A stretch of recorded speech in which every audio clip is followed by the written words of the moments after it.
In this video, we will explore the button and label control, as they have many properties in common. We'll also take a look at the asset label, which can be used when a screen or panel is set to an asset type. Let's begin. First, we'll drag a button and label onto the screen and select them both. We can change their color, font size, and text.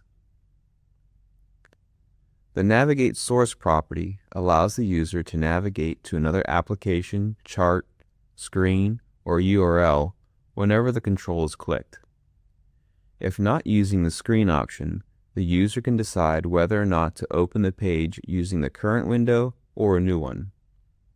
For this example, I'm going to select the screen option and choose Screen 2 from the drop-down list. Now, when I place the application in live mode and click either the button or label, it will navigate me to Screen 2.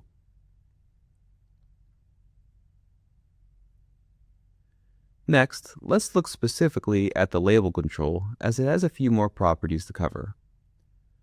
First, we can link the label to a source tag.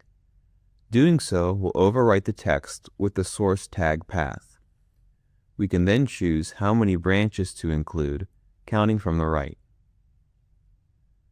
We can change the horizontal alignment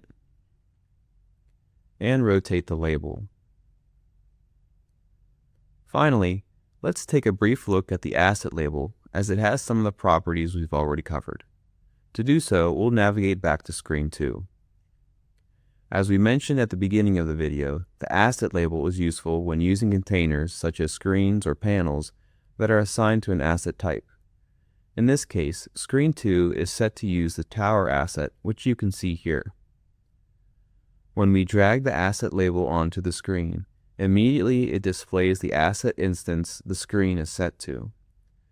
This may be beneficial if using the modal option for the asset picker mode of the screen, as there is no list on the side indicating which asset instance we are currently on.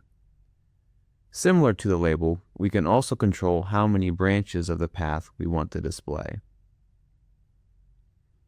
When we put the application in live mode and select a new instance to load, the asset label will update accordingly.